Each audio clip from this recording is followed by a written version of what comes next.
just play rook b4 and you go for it. And if it's by some miracle it's a draw for white, then the same guys would tweet, what an amazing mistake by Magnus Carlsen. He went for it and missed a draw. So we don't know.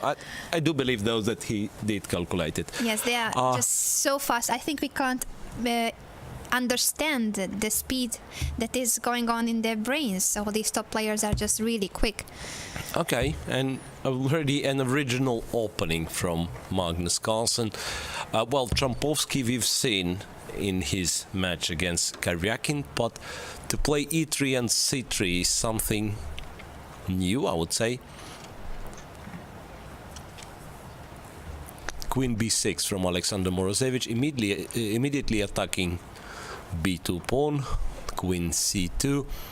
And now, look, there is a one standard maneuver, bishop. Now, it will probably be played. No, it will not. In some positions, that would be bishop f5, you know, with knight on b1. Oh, bishop f5, so that queen takes f5, queen b2. But we had a position with knight on b8 and knight on b1. So bishop f5, queen f5, queen b2. You're happy, you're winning the rook, queen c8 mate. Yes, that's what I was. That's what I wanted to talk about. Bishop g4, developing the bishop to play e6, and the bishop, the light square bishop, will be active. Now, what Magnus is going to do? Not that his position after the opening is any impressive, and he tends to spend time. We used to see him playing those offbeat lines, right? But usually he's the one to be prepared well for this. He's the one to have more time on the clock. So now he will most certainly take on f6, I think, at least to double the pawns. Otherwise, I don't see any reason for white to go for this position. 2 minutes only. No, he didn't take, which is somewhat surprising.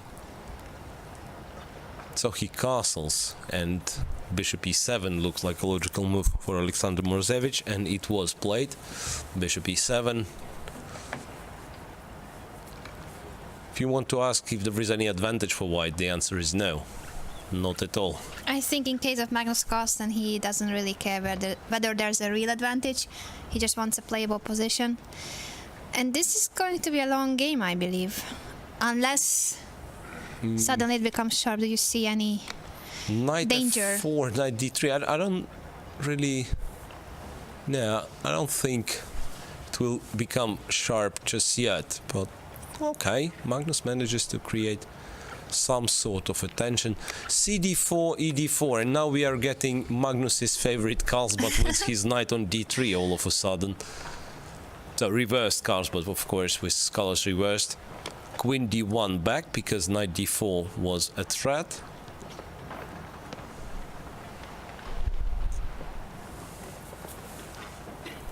Queen d1. Bishop to d6, allowing bishop f6, and there was such game in Rapid, right, where Mamediyarov allowed Carlsen to take on f6, and he had to regret it after some moves. So, and the knight is taken, queen went to h5. It's becoming sharper. I don't quite like what Morozevich did, and now even, you know, f4 now and rook f3. Yes. This is what he does, Very by the way. logical. Rook f3, you bring the other rook to f1 or e1. So you are not rushing, you do not play for attack only. Yes, this is very comfortable for Magnus, and as black I don't see what should be the plan. Probably try to... No, I thought try to run like b5, a5, you know, but you might just get mated. Yes, I think he should just try to defend as much as possible the king side, Rook but... e1 and then f5 played. Knight to e5, rook g7. Other knight to f3 comes to g5. And you can't really play f6 because knight c6 and rook e6. Morozevich is in a huge trouble. I mean, okay, probably he will have to take on e5, which is not a pleasant thing to do. Rook g8 and knight d8. So he wants to protect f7 and then to play f7, f6. Yes, and also the e6 pawn will be protected. King h1, f6. Knight has to go. And bishop f4. Oh, suddenly... Brave Morozevich, he simply takes this pawn. And, well, Magnus is just a pawn down. Knight c5, targeting e6. He does have very active pieces. Yeah, that's probably a clever decision not to take the bishop, not to simplify the position, but to try to play at least against the e6 pawn. But as well, if you check, black also has very nice pieces. Well, apart from this knight on d8, but two rooks on g7. Knight on d8 does a great job. e5, look at that. Protecting. Spending in the center, but isn't there 5 pawn? F5 is hanging. I mean, yeah, it's quite sharp. Probably white has to take on f5. What else to do? But then it's e4. Yes, the knight is hanging, and then bishop h2. I'm afraid Magnus is in trouble. Look at that, Morozevich has just beaten Anand, and now he goes for another world champion. Queen f5 played, and it's e4, and then he gives the pawn the on knight, e4, so this is and rook e4. And meanwhile, Ryazantsev finished the game against... Vashev beats Ryazantsev. So Maxim Vashev wins against Alexander Ryazantsev. He climbs up the standings. I think this is the best score Maxim has had here in Doha. Okay, and it's 2 pawns only for the piece for Magnus Carlsen, but Morozevich's pieces are not very well placed, and I think he blundered. I think he blundered the pawn on f6. After which, white can be worse. In fact, it might be that white is just winning because bishop on h6 cannot be protected. I know he found a way. Yeah, so but it's still white has very now 3 pawns. 3 pawns. So white most likely is not worse. Queen d7. Though it's less than half a minute for Magnus and somewhat more for Alexander Morozevich. Now it's all about endgame technique. That's quite a tense game anyway. I mean, it is as well. Yeah, rook e6.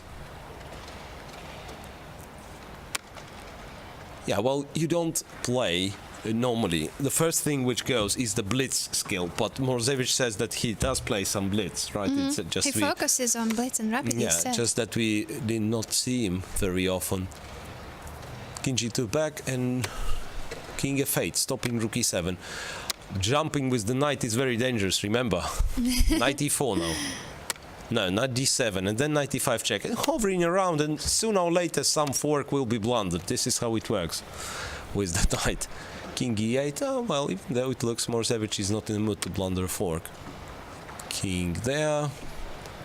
Bishop g7, knight d3, offering the rook's exchange.